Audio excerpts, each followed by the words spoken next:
بسم اللہ الرحمن الرحیم۔ عزیز طلباء و طالبات، السلام علیکم۔ امید ہے اللہ کے فضل و کرم سے آپ سب لوگ خیریت سے ہوں گے۔ آج ہم جماعت داہم کی دوسری نظم پڑھیں گے جو کہ نعت کے عنوان سے ہے اور لکھی ہے احسان دانش نے۔ سب سے پہلے شاعر کا تعارف پڑھتے ہیں۔ جیسا کہ آپ کے علم میں ہے کہ شاعر کا تعارف بہت ہی معاون ثابت ہوتا ہے تشریح کے دوران، تو تشریح کا طریقہ بھی مختصر طور پر آپ کو بتا دیں۔ تشریح کا طریقہ یہی ہے کہ سب سے پہلے مارکر سے تشریح طلب شعر لکھا جائے، اس کے بعد صرف اور صرف تشریح کی ہیڈنگ دی جائے۔ تشریح کی ہیڈنگ میں سب سے پہلے شاعر کا تھوڑا سا تعارف لکھا جائے۔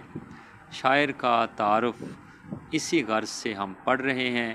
شاعر کا تعارف لکھنے کے بعد ان کی چند کتابوں کے نام لکھنے کے بعد ان کے فن کی خوبیاں لکھنے کے بعد ہم تشریح کے اندر ہی مفہوم بیان کریں گے۔ مفہوم کی الگ سے ہیڈنگ نہیں دینی، یہ بات یاد رکھنے کی ہے۔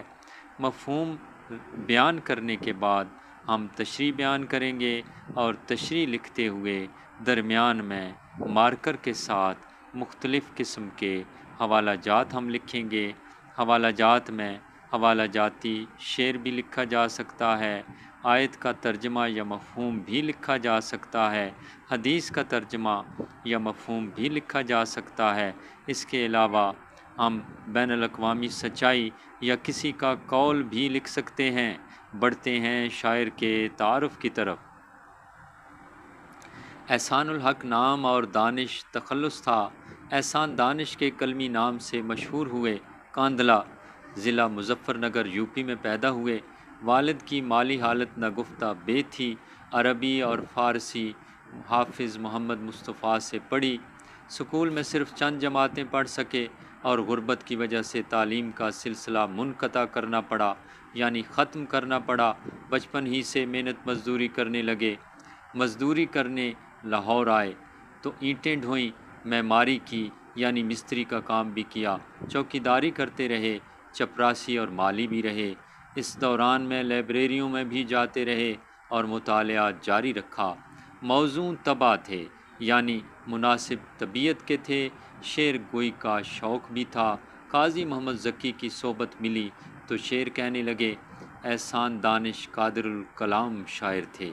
قادر الکلام شاعر سے مراد ایسا شاعر جو شاعری پر قدرت رکھتا ہو، جو شاعری میں مہارت رکھتا ہو۔ ان کی شاعری مشرقی اقدار کی آئینہ دار ہے۔ انہیں غزل اور نظم دونوں پر یکساں قدرت حاصل تھی، مگر ان کی وجہ شہرت ان کی نظمیں ہیں۔ ان کی نظموں میں جہاں عام آدمی کے دکھوں کا اظہار ملتا ہے، وہاں قدرتی مناظر کی عمدہ تصویر کشی کی گئی ہے۔ انہیں مزدور شاعر کہا جاتا ہے۔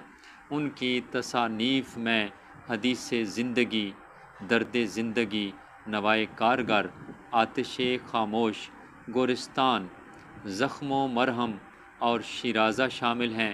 ان کی آپ بیتی جہان دانش بہت مقبول ہوئی۔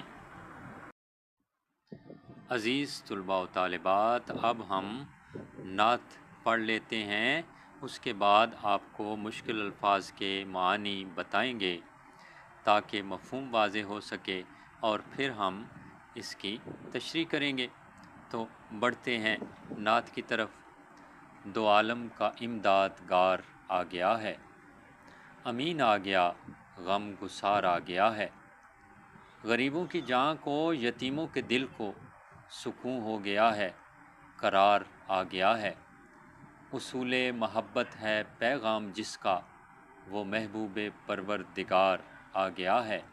اب انسان کو انسان کا عرفان ہوگا، یقین ہو گیا، اعتبار آ گیا ہے۔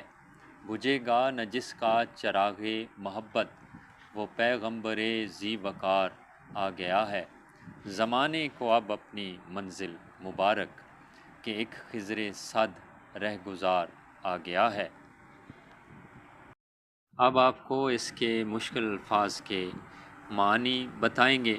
سب سے پہلے یہ لفظ آیا ہے جناب، اور تھوڑا سا قریب کر دیتے ہیں، دو عالم، دو عالم کا لفظ آیا ہے، اس سے مراد ہے دونوں جہاں۔ اس کے بعد امدادگار، معاون یا مددگار، امین، امانت دار، غم گسار، دوسروں کے غم میں شریک ہونے والا ہمدرد،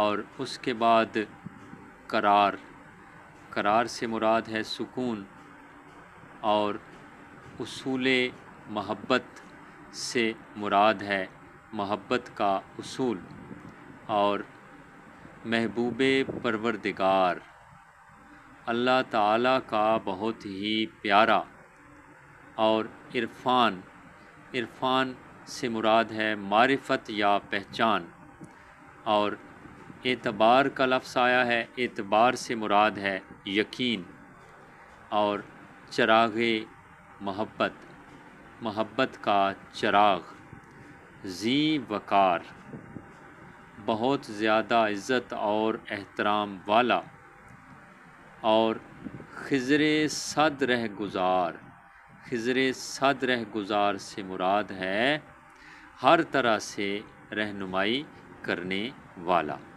اب آپ اس قابل ہو گئے ہیں کہ مشکل الفاظ کے معنی آپ سمجھ سکیں۔ مشکل الفاظ کے معنی آپ سمجھ چکے ہیں تو مفہوم بھی آپ آسانی سے سمجھ جائیں گے۔ اب ہم آگے بڑھیں گے۔